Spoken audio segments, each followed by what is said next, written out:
കർത്താവ് നിന്നെ ഉപയോഗിക്കും. അതിരാവിലെ പറഞ്ഞു തരേണ്ട ചില വചനങ്ങൾ കർത്താവ് പറയുക.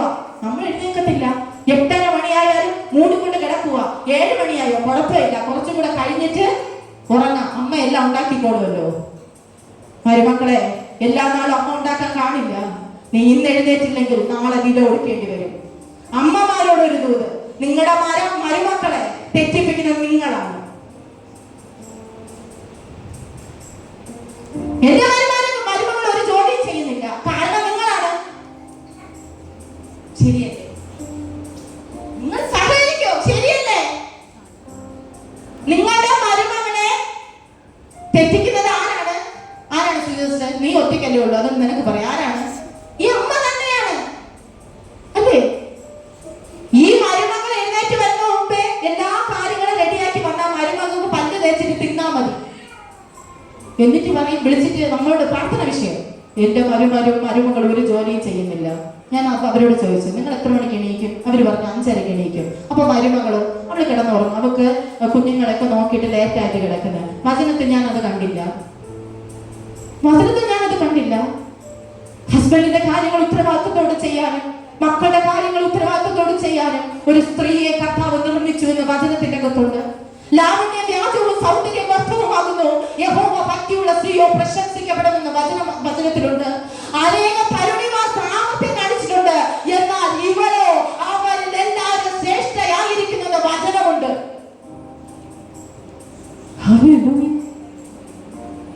സാന്നിധ്യത്തെ കൊതിക്കുന്നവരല്ലേ അറേഞ്ച്മെന്റ് ചെയ്യണം. എന്തുകൊണ്ട് പരിശുദ്ധൻ പറയുന്നത് എനിക്കറിയത്തില്ല. നീ എവിടെ അറേഞ്ച് ആകാനുണ്ടോ അറേഞ്ച് ആകണം. അമ്മമാരെ, നിങ്ങൾ ഇനി മരുമക്കളെ തെറ്റിക്കരുത്. അടുത്ത സീസണിൽ ഞാൻ വരുമ്പോ നിങ്ങളോട് ചോദിക്കും. നിങ്ങളല്ല, അവരും കൂടി ജോയിൻ ചെയ്താണ് കാര്യങ്ങൾ ചെയ്യാനുള്ളത്. ഇതൊക്കെ ഞങ്ങൾ പറഞ്ഞതില്ലെങ്കിൽ നിങ്ങൾ രക്ഷപ്പെടത്തില്ല. എന്നോടൊരു സ്നേഹമുണ്ട്, അത് പോയി കിട്ടിയല്ലേ, അത് കുഴപ്പമില്ല, കർത്താവ് പറഞ്ഞിട്ടല്ലേ. ഹല്ലേലൂയ. അപ്പൊ സമ്പത്തും മഹത്വവും കൂടി എന്ത് ചെയ്തു? സമ്പത്തും മഹത്വവും കൂടി കൊടുത്തു. അവൻ ചോദിച്ചത് വിവേകമുള്ളൊരു ഹൃദയമാണ്, പക്ഷെ സമ്പത്തും മഹത്വവും കൂടെ കൊടുത്തു. ഇതിന്റെ കാരുണ്യൊക്കെ പരിശുദ്ധത പറയുന്നു, കർത്താവിന്റെ സന്നിധിയിൽ അറേഞ്ച് ചെയ്തു വന്ന. എന്റെ അമ്മച്ചിമാര് പാടുന്ന ഒരു പാട്ടുണ്ട്, എനിക്ക് ഭയങ്കര ഇഷ്ടമാണ്. കൊടുങ്കാറ്റുണ്ടി വനദേശത്ത് പ്രിയനേ എന്നെ വിടലേ, കൊതിയോടു ഞാൻ വരുന്നേ, എന്റെ സങ്കടമങ്ങു തീർക്കണേ. ഉഷകാലം നാം എഴുന്നേൽക്കുക, പരനെ പാടി സ്തുതിപ്പാ. ഈ പാട്ട് പാടണമെങ്കിൽ രാവിലെ എണീക്കണം, 8:30 പാടിയാൻ പറ്റില്ല. ഉഷകാലം നാം എഴുന്നേൽക്കുക, പരനെ പാടി സ്തുതിപ്പാ. ഉഷകാലം എന്താനന്ദം, നമ്മൾ പ്രിയനെ പാടി സ്തുതിച്ച, കർത്താവിനെ പാടി സ്തുതിച്ച. അതിരാവിലെ എഴുന്നേറ്റ് ചില കാര്യങ്ങൾ ചെയ്യുന്ന ലേഡീസായി നമ്മൾ മാറണം. നിങ്ങൾ ഇന്നലെ അല്ലായിരുന്നു, എനിക്കറിയാം, 100% അറിയാം. ഇത് പറയണമെങ്കിൽ പരിശുദ്ധാത്മാവിന് ഇതിന്റെ അകത്ത് എന്തൊക്കെയോ ചെയ്യാനുണ്ട്. നിങ്ങൾ ചെയ്യേണ്ട ഉത്തരവാദിത്തം ആരും നിന്റെ മുഖത്ത് നോക്കി പറയാനില്ല. വരല്ലേ മക്കളെ, അടുത്ത സീസണിൽ നിങ്ങളെയൊക്കെ ഉപയോഗിക്കാൻ കർത്താവ് ആഗ്രഹിച്ച് കാത്തിരിക്കുമ്പോ മറുവശത്തുള്ളവർ പറയും, ഇവൾ അങ്ങനെയാ, ഇവൾ അത് ചെയ്യുന്നില്ല, ഇവൾ അത് ഇങ്ങനെ ചെയ്യുന്നില്ല എന്ന് പറഞ്ഞാൽ കർത്താവിന് നിന്നെ ഉപയോഗിക്കാൻ പറ്റില്ല. ഇതൊക്കെ നമുക്ക് പറഞ്ഞു തരുന്ന ദൈവദാസനെ എനിക്ക് അന്ന് ഭയങ്കര വിഷമമായിരുന്നു കേട്ടോ റീന സിസ്റ്ററെ. എനിക്ക് ഭയങ്കര, അദ്ദേഹത്തെ കാണുമ്പോൾ ഇപ്പൊ തുടങ്ങും, ചിലരൊക്കെ പറയുന്ന പോലെ ഇപ്പൊ തുടങ്ങിയ അവസാനിപ്പിക്കാനും അറിയാം. ചിലത് തുടങ്ങുന്നത് അവസാനിപ്പിക്കാനാ. ഉപദേശം തുടങ്ങിയാലേ കർത്താവ് ചിലത് അവസാനിപ്പിക്കുമെന്ന്, മടി മാറ്റുമെന്നാ പറഞ്ഞത്. അന്ന് ആ ദൈവദാസൻ എന്നോട് പറഞ്ഞ കാര്യങ്ങൾ കേൾക്കുമ്പോ എനിക്ക് കേൾക്കാൻ ഒരു ഭയങ്കര ബുദ്ധിമുട്ടായിരുന്നു. അനു ബ്രദറെ, ഇദ്ദേഹത്തിന് എന്നെ കണ്ടുകൂടാ. ഞാൻ ചിന്തിക്കുന്നതാ, നിങ്ങൾ ആരുമല്ലേ, ഞാനാണ്. ഇദ്ദേഹത്തിന് കാണുമ്പോ വിഷമം, എന്നെ കാണുമ്പോ അദ്ദേഹത്തിന് ഇഷ്ടമല്ല. ചിന്തിച്ച ആളാണ് ഞാൻ. എപ്പോഴും എന്റെ കുറവുകൾ മാത്രമേ നോക്കത്തുള്ളൂ. ആ കുറവുകൾ നോക്കിയുണ്ടാ ഇന്ന് ഇവിടെ നിൽക്കണേ. കരഞ്ഞിട്ടുണ്ട്, ഉള്ളു നേറിയിട്ടുണ്ട്. കർത്താവിന് വേണ്ടി നിൽക്കണമെന്നൊരു ഒരു ആഗ്രഹം എനിക്കുള്ളായിരുന്നു. പലയിടങ്ങളിലും വെട്ടേറ്റാണ് ഇവിടെ ഒരു ദൈവത്തിന്റെ മഹത്വത്തിന്റെ ശുശ്രൂഷയെ കർത്താവ് എഴുന്നേൽപ്പിച്ചത്. മനസ്സിലാകുന്നുണ്ടോ? ചില ദൂതുകളൊക്കെ നിന്നെ വേദനിപ്പിക്കുന്നുണ്ടാകാം, ചില ശബ്ദങ്ങളൊക്കെ നിന്നെ കീറി മുറിക്കുന്നുണ്ടാകാം. അത് നിനക്ക് ഇന്നും മനസ്സിലാകത്തില്ല. നാളെ അത് നീ എന്റെ സ്ഥാനത്തെത്തുമ്പോ നിങ്ങൾക്കത് മനസ്സിലാകും. Hallelujah, hallelujah. അപ്പോ 1 രാജാക്കന്മാരുടെ പുസ്തകം 6:7 പറയുന്നു, വെട്ടുകുഴിയിൽ വച്ച് കുറവ് തീർത്ത കല്ല്. ശലോമോൻ ആലയം പണിതപ്പോ എടുത്ത കല്ല് എവിടെ നിന്ന് കുറവ് തീർത്തു? വെട്ടുകുഴി. 1 രാജാക്കന്മാരുടെ പുസ്തകം 6:7 വായിക്കാമോ മോളെ? വെട്ടുകുഴിയിൽ വെച്ച് തന്നെ കുറവ് തീർത്ത കല്ലുകൊണ്ട് ആലയം പണിതതിനാൽ അത് പണിയുന്ന സമയത്ത് ചുറ്റിക, മഴു മുതലായ യാതൊരു ഇരുമ്പായുധത്തിന്റെയും ഒച്ച ആലയത്തിങ്കൽ കേൾപ്പാനില്ലായിരുന്നു. അപ്പൊ ഒരു സഭ വെളിപ്പെടുന്നതിന് മുമ്പേ സഭയിൽ ഇരിക്കുന്ന ജനം വിശുദ്ധീകരിക്കപ്പെടണമെന്ന് കർത്താവ് ആഗ്രഹിക്കുന്നു. അത് തെറ്റായ കാര്യമാണോ? ശരിയാണ്. കർത്താവിന് ഇഷ്ടമുണ്ട് നമ്മൾ എല്ലാവരും വിശുദ്ധീകരിക്കപ്പെട്ട് ആലയത്തിലേക്ക് പ്രവേശിക്കണമെന്ന്. അപ്പൊ വെട്ടുകുഴി എന്ന് പറയുന്നത് മാനസാന്തരത്തെ കാണിക്കുന്നു. വെട്ടുകുഴി വെച്ച് ചില വെട്ടുകൾ കിട്ടിയാലേ പ്രശ്നമില്ല. നമ്മൾ ഇന്റർനാഷണൽ ലെവലൊക്കെ വളർന്നു കഴിഞ്ഞ് ചിലത് വീണ്ടും വീണ്ടും ആദ്യ പാഠം പഠിപ്പിക്കാൻ നമുക്ക് സമയമില്ലാത്തതുകൊണ്ടാണ്. ഇപ്പൊ വെട്ടുകുഴിയിൽ ആരെ പിടിച്ച് നിർത്തണോ അവരെ നിർത്തി നമ്മൾ എന്ത് ചെയ്യും മോളെ? കൊമ്പൊക്കെ വരും കേട്ടോ. ചിലർക്ക് ചിലപ്പോ വായായിരിക്കും പുറത്ത് നിൽക്കണേ, അതിനെ കർത്താവങ്ങ് വെട്ട്. കുറെ നേരം വായ തുറക്കാൻ പറ്റൂല, ഊമനായി പോകും. അതിന്റെ അപ്പന്റെ പദ്ധതിയാണ്. മോളെ നോക്കി പറഞ്ഞാൽ കുഴപ്പമില്ലല്ലോ. നമ്മൾ എവിടെയാണ് കറ തീർത്ത് പുറത്തു വരേണ്ടതെന്ന് നിനക്കും അറിയാം, ദൈവത്തിനും അറിയാം. എനിക്കറിയോ? അജയ സിസ്റ്ററെ, നിങ്ങൾക്കും അറിയാം, നിങ്ങളുടെ ദൈവത്തിനും അറിയാം എവിടെയൊക്കെ ഇനിയും ബലഹീനതയുണ്ട്. നന്നായി അറിഞ്ഞൂടെ വിദ്യ സിസ്റ്ററെ അകത്ത് എന്തൊക്കെയുണ്ടെന്ന്? എനിക്കറിയാം. എന്റെ ജീവിതത്തിൽ ഇനിയും മാറ്റങ്ങൾ എവിടെ വരുത്തണമെന്ന് എനിക്കും അറിയാം, എന്റെ ദൈവത്തിനും അറിയാം. ഈ ഞാൻ, അതാണ് പ്രാധാന്യം. ആ ഞാൻ പൂർണ്ണമായും ക്ലിയർ ആകുമ്പോ നമ്മൾ അറിയാതെ അവന്റെ തേജസ് ചുമക്കുന്നവരായി നാം മാറും. ഈ വെട്ടുകുഴി വച്ച് കുറവ് തീർത്ത് കഴിഞ്ഞാൽ പലർക്കും പല അഭിപ്രായമല്ല, ഓരോ അഭിപ്രായം മാറും. നമ്മൾ ഒരു സമൂഹത്തിലാണ് ജീവിക്കണേ അല്ലേ? എനിക്ക് പ്രിയ സഹോദരി, പ്രിയ അഭിഷിക്തൻ, ഇതിന്റെ അകത്തായിരിക്കുന്ന ഓരോ ദൈവമക്കൾക്കും ഓരോ അഭിപ്രായമാണ് ഒരേ കാര്യത്തിന്. കുഞ്ഞുങ്ങൾ പോലും എനിക്ക് സപ്പോർട്ടാണ്. ശരിയെങ്കിൽ അത് അങ്ങനെ തന്നെയാണ്. അവരുടെ ഭാഷയിലാണ് അവർ പറയുന്നത്. പല അഭിപ്രായങ്ങളാണ്. ഇവരെയൊക്കെ മാച്ച് ഒരുപോലെ കൊണ്ടുപോകണമെങ്കിൽ ആ വിവേകമുള്ള ഒരു ഹൃദയം വേണം. അത് ജോലി സ്ഥലത്ത് വേണം, ശുശ്രൂഷയെ വേണം, കുടുംബ ജീവിതത്തിന്റെ അകത്ത് വേണം. ഈ വെട്ടേക്കുമ്പോ മുറിവ് വരും. നീ ആദ്യമേ ശരിയാവാത്തോണ്ടാണ് ചിലത് നിന്നെ എന്ത് ചെയ്യുന്നത്? വെട്ടുന്നത്. വെട്ടുമ്പോ മുറിവ് വരും. പക്ഷെ അവിടെ നിന്നെ ഉപേക്ഷിച്ച് കളയത്തില്ല. അവിടെ നിന്റെ മുറിവിന് വേണ്ടിയ എണ്ണ പുരട്ടി കർത്താവ് അവിടെ നിന്ന് പുറത്തു കൊണ്ടുവരും. ഉടയപ്പെട്ട ആരെങ്കിലും ഈ ദൈവശബ്ദം കേൾക്കുന്നുണ്ടോ? തകരപ്പെട്ട ആരെങ്കിലും ഈ ദൈവശബ്ദം കേൾക്കുന്നുണ്ടോ? തകരുന്ന ഇടത്ത് നിന്നെ ഇട്ടിട്ട് പോകുന്ന ദൈവമല്ല, അവിടെ നിന്ന് നീ പുറത്തു വരുന്നത് അത്ഭുതമായിട്ടായിരിക്കും. കഴിഞ്ഞ കാലത്തെ വിനിത സിസ്റ്റർ പിന്നെ കാണാൻ പറ്റില്ല. കഴിഞ്ഞ സീസണിലെ സന്ധ്യ സിസ്റ്റർ പിന്നെ കാണാൻ പറ്റത്തില്ല. രജു സിസ്റ്റർ നിങ്ങളെ കാണാൻ കഴിയില്ല. പ്രിയ അമ്മ നിങ്ങളെ കാണാൻ കഴിയില്ല. നിങ്ങൾ വെട്ടുകുഴിയുടെ അകത്ത് വെട്ടേൽക്കും തോറും നിങ്ങൾ പുതുമയുള്ളത്, അനുഗ്രഹിക്കപ്പെട്ടത്, മറ്റുള്ളവർക്ക് ആശ്വാസം കൊടുക്കുന്നത്, തേനിന് മധുരമായ വാക്കുകളുള്ളത് നിങ്ങളിൽ നിന്ന് പുറത്തു വരാൻ തുടങ്ങും. ഹല്ലേലൂയ. ദൈവത്തിന്റെ മഹത്വം വെളിപ്പെടണമെങ്കിൽ ഒന്നാമതായി അനുസരണം വെളിപ്പെടണം. രണ്ടാമതായി ദൈവത്തോടുള്ള സ്നേഹം. കർത്താവ് എന്തു പറഞ്ഞാലും ചെയ്യാൻ റെഡിയാകും. മഴയാണ്, രാവിലെ ഞാൻ ഇറങ്ങിയപ്പോഴേ മഴ നനഞ്ഞുകൊണ്ടാ വന്നേ. മഴ നോക്കാതെ, മഞ്ഞ് നോക്കാതെ, ചൂടാണെന്ന് നോക്കാതെ, തണുപ്പാണെന്ന് നോക്കാതെ ഇറങ്ങാൻ റെഡിയാവുന്ന ഒരു കരം പൊക്കിക്കേ. വെറുതെ പറയരുത്, ദയവ് ചെയ്ത് വെറുതെ പറയരുത്. നാളെ മുതൽ ഞാൻ അസൈൻമെന്റ് തരും, ഞാൻ നോട്ട് ചെയ്യുന്നുണ്ട്. എന്ത് പറഞ്ഞാലും യേശുപ്പ എന്ത് പറഞ്ഞാലും ഞാനത് ചെയ്യും. ഈ കരങ്ങൾ കാണുന്നത് സ്വർഗമാണ്. നിങ്ങളുടെ മേൽ ഇപ്പോൾ ഞാൻ റിലീസ് ചെയ്യാൻ പ്രാർത്ഥിക്കുന്നു ആ ദൈവ മഹത്വം.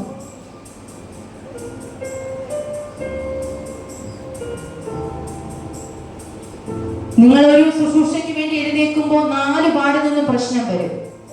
പ്രശ്നം വരത്തില്ലെന്ന് ഞാൻ പറയില്ല. അതിനെയൊക്കെ മറികടക്കാനുള്ള കൃപയും ദൈവം തരും. നിന്റെ ജീവിതത്തിന്റെ അകത്ത് ഈ പ്രശ്നം ഉണ്ടാകുമെന്ന് കർത്താവിന് നേരത്തെ അറിയാം. നേരത്തെ അറിയാം മോളെ, നേരത്തെ അറിയാം സിസ്റ്ററെ, നേരത്തെ അറിയാം മോളെ, നേരത്തെ അറിയാം ബ്രദറെ. ഈ വിഷയത്തിന്റെ പരിഹാരവും ദൈവം ഒരുക്കിയിട്ടല്ലാതെ ആ വിഷയം നിന്റെ മേൽ വരത്തില്ല. വരത്തില്ലെന്ന് പരിഹാരം ക്രിസ്തുവാ. ഏക പരിഹാരം ക്രിസ്തുവാ. നീ ചോദിച്ചില്ല അപ്പനോട് ചില ചോദ്യങ്ങൾ, അതിന്റെ ഉത്തരം ക്രിസ്തുവാണ്. ആ വിവരയോട് ശലോമോനുണ്ടായ ചില എൻകൗണ്ടറിലേക്ക് ഇതിന്റെ അകത്ത് ചിലരെ കർത്താവ് കണക്ട് ചെയ്യുക. Hallelujah, hallelujah, hallelujah. ഇനി പറയുന്ന വേദഭാഗം വേഗത്തിൽ വായിച്ചു വിടണേ. യെശയ്യാ പ്രവാചകന്റെ പുസ്തകം 40:5, സങ്കീർത്തനങ്ങളുടെ പുസ്തകം 104:31. യെശയ്യാവ് 40:5, ഒരാള് സങ്കീർത്തനം 104:31, ഒരാള് സങ്കീർത്തനം 145:5. യഹോവയുടെ മഹത്വം വെളിപ്പെടും, സകല ജഡവും ഒരുപോലെ അതിനെ കാണും. യഹോവയുടെ വായല്ലോ അരുളി ചെയ്തിരിക്കുന്നത്. അപ്പൊ യഹോവയുടെ മഹത്വം വെളിപ്പെട്ടാൽ ആദ്യപ്രവരം കാണും, ഞാനും കാണും, പപ്പയും കാണും, രവിപ്രവരം കാണും, സകല ജഡവും കാണും. നിങ്ങൾ ആള് മാറിയത് ലോകം മുഴുവനും അറിയും. നിങ്ങളുടെ പേര് പ്രസിദ്ധമാകും. ആഗ്രഹമുണ്ടോ? തട്ടിമുട്ടിയൊക്കെ പോയാൽ മതി സിസ്റ്റർ, ഇങ്ങനെയൊന്നും പറയാതെ. ഭയങ്കര സുഖിപ്പിക്കലാണല്ലോ. സുഖിപ്പിക്കാൻ പറഞ്ഞല്ല. കർത്താവിന്റെ ഫേവർ പറയാനാണ് ഞാൻ പറഞ്ഞത്. ദൈവത്തിന്റെ മഹത്വം നിന്റെ മേൽ വെളിപ്പെട്ടാൽ നീ പോലും അറിയാത്തവർ നീയുമായി കണക്ട് ആകും.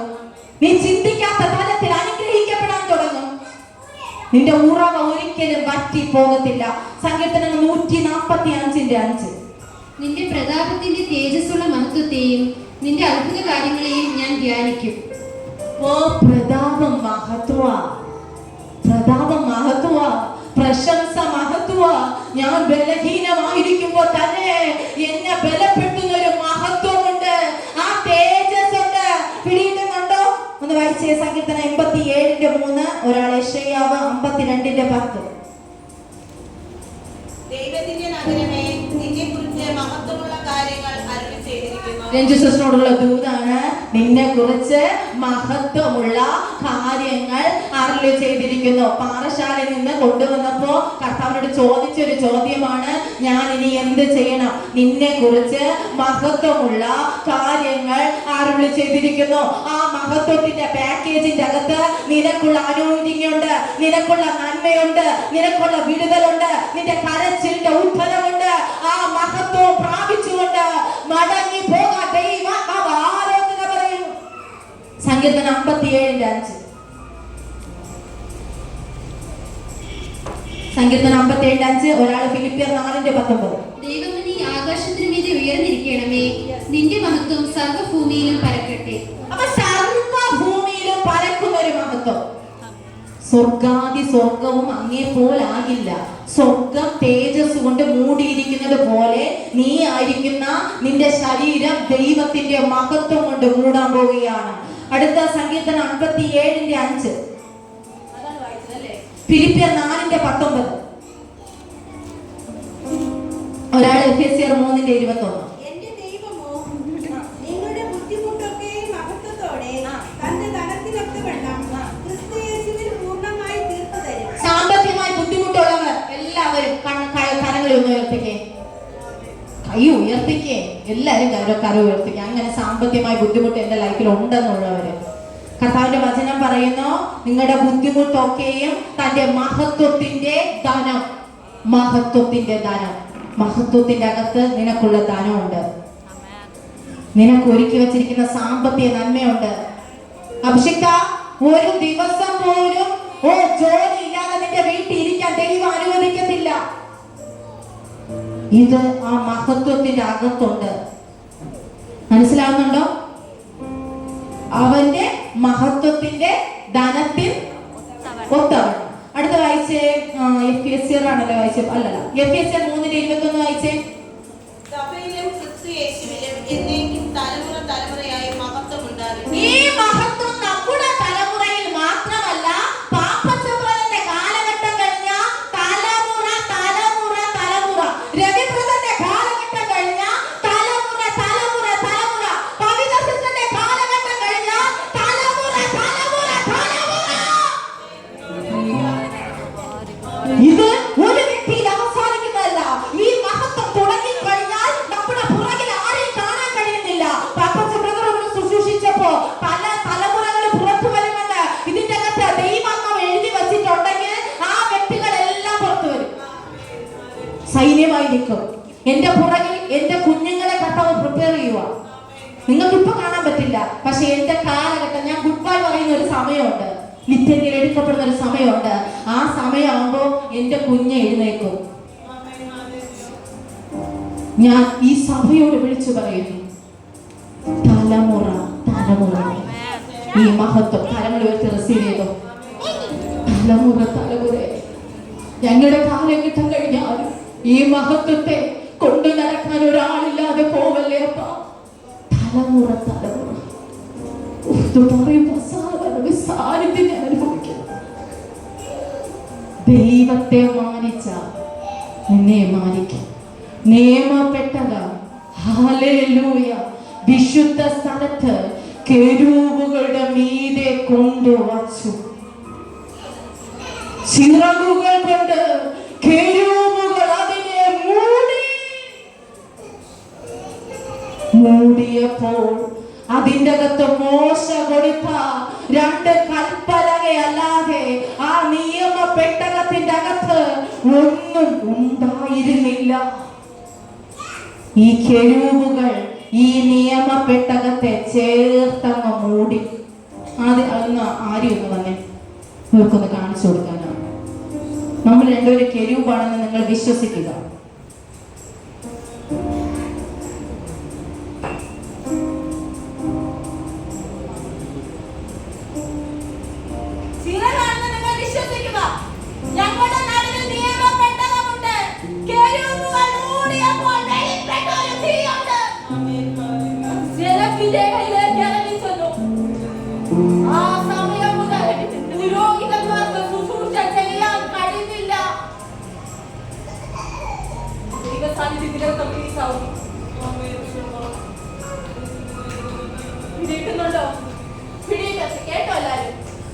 ഈ കെരൂബുകൾ ഈ നിയമപ്പെട്ടകത്തെ അങ്ങ് മൂടി. ഒരിക്കലും പുറത്തു വരാൻ സാധ്യതയില്ലാത്ത കുഞ്ഞെ നിന്നെ കർത്താവ് അങ്ങ് മൂടും. നീയല്ല പിന്നെ പുറത്തു വരുന്നത്, ദൈവത്തിന്റെ സാന്നിധ്യത്താൽ നിന്നെ കർത്താവ് പുറത്തു കൊണ്ടുവരും. അപ്പോൾ ഈ പലർക്കും ഒരു അത്ഭുത വിഷയമായി മാറും. പലരും നിന്നെ കുറിച്ച് സംസാരിക്കാൻ തുടങ്ങും. ഇങ്ങനൊരു മഹത്വം പ്രാപിക്കാൻ ജനത്തിന് കൊതി തോന്നും. ഈ കെരൂബുകളെ കൊണ്ട് ഈ നിയമപ്പെട്ടകം മൂടിയത് എന്തിനാ? ദൈവത്തിനറിയാം ഈ നിയമപ്പെട്ടകത്തെ തകർക്കാൻ ദുഷ്ടൻ എഴുന്നേക്കുമെന്ന്. പിടിയിട്ടുന്നുണ്ടോ? ഈ നിയമപ്പെട്ടകത്തെ സംരക്ഷിക്കേണ്ടത് നമ്മുടെ ഉത്തരവാദിത്വമാ. പിടിയിട്ടുന്നുണ്ടോ? ഈ യേശുപ്പയെ സംരക്ഷിച്ച് യേശുപ്പ ഇപ്പൊ നമുക്കൊരു അവസരം ദൈവം തരുക. ശലോമോനോടൊപ്പം നമുക്കൊന്ന് പറയാമോ? ഈ നിയമപ്പെട്ടകം പറയുന്നതെല്ലാം അനുസരിക്കാൻ ഞാൻ റെഡിയാവുകയാ. ഇതിന്റെ മഹത്വം പ്രാപിപ്പാൻ ഞാൻ റെഡിയാവുകയാ. ഹല്ലേലൂയ. സാറാഫുകൾ പറയുന്നു, സൈന്യങ്ങളുടെ ദൈവമായ യഹോവ പരിശുദ്ധൻ പരിശുദ്ധൻ പരിശുദ്ധൻ പരിശുദ്ധൻ. കെരൂബുകളോടൊപ്പം പറ, പരിശുദ്ധൻ, അങ്ങ് പരിശുദ്ധനാണ്. സൈന്യങ്ങളുടെ ദൈവമായ യഹോവ നീ പരിശുദ്ധൻ.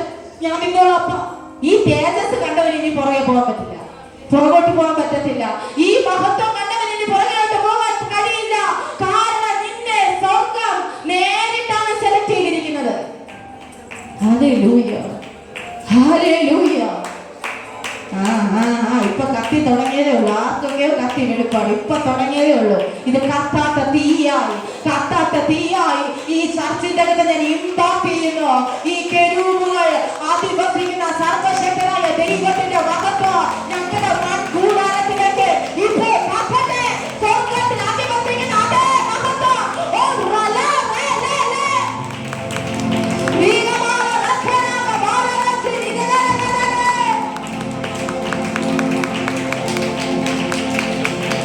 റാലകമര ദുരിതകരകഥ ഇരമ്യാവ് പറയുമ്പോ ഞാൻ ശുദ്ധിയില്ലാത്ത അതരങ്ങളുള്ള മനുഷ്യനാ. എനിക്കിത് കാണാനില്ലയായല്ലോ കർത്താവേ. ഈ മഹത്വം കണ്ടപ്പോ ആദ്യം വരുന്നത് മാനസാന്തരം. ഇത് പ്രാപിക്കാൻ എനിക്ക് എന്ത് യോഗ്യതയാ? കണ്ണ് നിറയും. ആദ്യം ഞാൻ ദൈവസാന്നിധ്യം പ്രാപിച്ചപ്പോ 7ാം ക്ലാസ്സിലാണ് പ്രാപിക്കുന്നത്. എന്റെ കണ്ണ് നിറഞ്ഞു. ഇത് എന്താണെന്ന് എനിക്ക് മനസ്സിലായില്ല. ഞാനൊരു അഭിഷിക്ത തലയിൽ കൈവച്ച് ഞാൻ പൊത്തോട്ട് തന്നെ വീണിട്ട് എഴുന്നേക്കാൻ പറ്റണില്ല. അപ്പന്റെ സ്നേഹം ഹൃദയം കൊണ്ടങ്ങ് നിറഞ്ഞു. നീ എനിക്ക് വേണ്ടി പോകുമോ ചോദിക്കുന്ന ശബ്ദം എന്റെ ചെവി കേട്ടു. ഞാൻ പറഞ്ഞു, അപ്പ ഞാൻ പൊക്കോളാം. കാട്ടിലായാ പോവോ? ഞാൻ പറഞ്ഞു പൊക്കോളാം. വീട്ടിലായാ പൊക്കോളൂ, പോവാം. ഇതിന്റെ അകത്ത് ചെവിയിൽ ദൈവ ശബ്ദം ചിലർ കേൾക്കുന്നു. ഇതെന്റെ എൻകൗണ്ടറിന്റെ ദിവസമാണ്. ശലോമോനുണ്ടായ അതേ എൻകൗണ്ടർ ആരുടെയൊക്കെ ജീവിതങ്ങളുടെ മേൽ സ്വർഗ്ഗം തുറക്കുകയാണ്. ശലോമോന്റെ ആലയം പുക കൊണ്ട് നിറഞ്ഞതുപോലെ ഈ ആലയം ദൈവത്തിന്റെ പുക കൊണ്ട് നിറയും. നീ കാണും.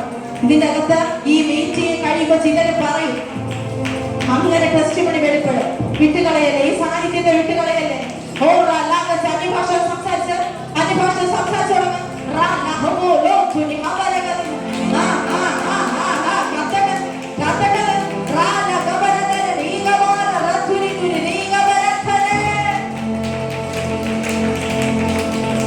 കൊടില് കൊണ്ടുവന്ന് നിന്റെ നാവിനെ ശുദ്ധീകരിക്കുകയാ. ഈ നിമിഷം മുതൽ നീ പറയണം, ഞാൻ ഇനി ശുദ്ധിയില്ലാത്ത മനുഷ്യനല്ല, ഞാൻ ശുദ്ധിയില്ലാത്ത വ്യക്തിയല്ല. എന്റെ കർത്താവ് ശുദ്ധീകരിക്കുകയാണ്. എന്റെ കർത്താവ് യേശുവിന്റെ രക്തത്താൽ ശുദ്ധീകരിക്കുകയാണ്. നീ ഇനി പാപിയല്ല, നീ നീതിമാനാണ്. യേശു ക്രിസ്തുവിന്റെ രക്തം സകല പാപങ്ങളെ പോക്കി നിന്നെ വിടുവിക്കുന്ന രക്തമാണ്. കർത്താവ് ഇപ്പോൾ എന്നെ കാണിക്കുന്ന ഒരു കാഴ്ച, നിങ്ങൾ ചെയ്തു പോയ ചില പാപങ്ങൾ നിന്റെ മുമ്പിൽ ഇപ്പൊ വരുന്നുണ്ട്. നിങ്ങൾ ചെയ്തു പോയ ചില പാപം കണ്ണടച്ച് എല്ലാവരും കണ്ണടച്ച് എല്ലാവരും ദയവ് ചെയ്ത് പ്ലീസ്, ഞാൻ ഒരു 5 മിനിറ്റ് കൂടി എടുക്കത്തുള്ളൂ. കർത്താവിനോട് പറയുന്നുണ്ട്, നിങ്ങൾ ചെയ്ത കുറവുകൾ, നിങ്ങൾ സംസാരിച്ച ചില വാക്കുകൾ, കർത്താവിന് ഇഷ്ടമല്ലാതെ ഇടപെട്ട ചില അനുഭവങ്ങൾ കർത്താവ് കാണിച്ചില്ല. സോറി എന്ന് പറ അപ്പനോട്. ആരും കേൾക്ക പറയണ്ട, കർത്താവിനോട് പറ സോറി. ഞാൻ അങ്ങയുടെ രാജ്യത്തിലേക്ക് മടങ്ങി വരികയാണ്. മഹത്വത്തിന്റെ രാജാവേ, ഞാൻ അങ്ങയുടെ അടുക്കലേക്ക് മടങ്ങി വരികയാണ്.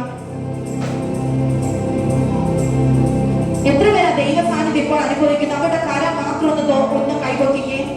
ഞാനിപ്പോൾ അസാധാരണമായി ദൈവ സാന്നിധ്യം അനുഭവിക്കുന്ന സിസ്റ്ററെ, എന്തെന്നില്ലാത്തൊരു സന്തോഷം എന്റെ ഹൃദയത്തിൽ ഉണ്ടാകുന്നു. എന്തൊക്കെ ആശ്വാസം എനിക്ക് ഉണ്ടാകുന്നു. എന്റെ ഹൃദയം ആനന്ദിക്കുന്നുണ്ട്. ഇപ്പോ ദൂതൻ നിന്റെ അടുത്ത് നിൽപ്പുണ്ട്. ദൂതൻ അടുത്ത് നിൽപ്പുണ്ട്. ദൂതനാണ് ഇനി കാര്യങ്ങൾ തീരുമാനിക്കുന്നത്. ഏഞ്ചലിക് വിസിറ്റേഷൻസ് തുറക്കുകയാണ്. എൻകൗണ്ടർ തുറക്കുകയാണ്. ഗിബെയോനിൽ വച്ച് ശലോമോന്റെ മേൽ പകർന്ന വിവേകമുള്ള ഹൃദയം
എനിക്കറിയില്ല ആരൊക്കെ തൊടുമെന്ന്.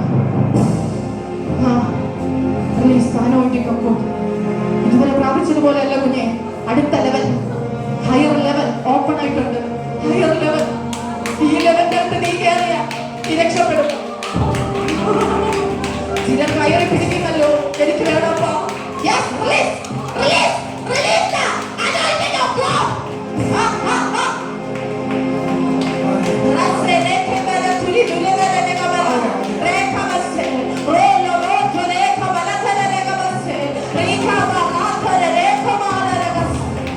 എനിക്ക് വേണം ഇങ്ങനൊരു മഹത്വം ഉണ്ടെങ്കിൽ കവിത സിസ്റ്റർ പറഞ്ഞ മഹത്വം എനിക്ക് വേണം. ആരെയും ഞാൻ നോക്കില്ല, ഞാൻ ഇന്ന് പ്രാപിച്ചുകൊണ്ടേ പോകത്തുള്ളൂ. കത്തുന്നത് സന്ധ്യ സിസ്റ്റർ കത്തുക. നിന്റെ വെളിപ്പാടിന്റെ മണ്ഡലം തുറക്കുകയാ. പ്രവചനത്തിന്റെ ഷാർപ്നെസ് വർദ്ധിക്കുകയാ. നീ ആള് മാറും. നിന്റെ പട്ടണത്തിന്റെ അകത്ത് നിന്റെ പേര് പ്രസിദ്ധമാകും. നീ അനേകർക്ക് വായ്പ കൊടുക്കും, വായ്പ വാങ്ങത്തില്ല. ഈ മഹത്വം വെളിപ്പെട്ട നീ ആള് മാറും. അജയ സിസ്റ്റർ നീ ആള് മാറും, ആള് മാറും. വിജയ സിസ്റ്റർ നീ ആള് മാറും, സാലിമോളെ നീ ആള് മാറും, ജയകുമാർ നിങ്ങൾ ആള് മാറും, അനുബ്രതനെ നിങ്ങൾ ആള് മാറും.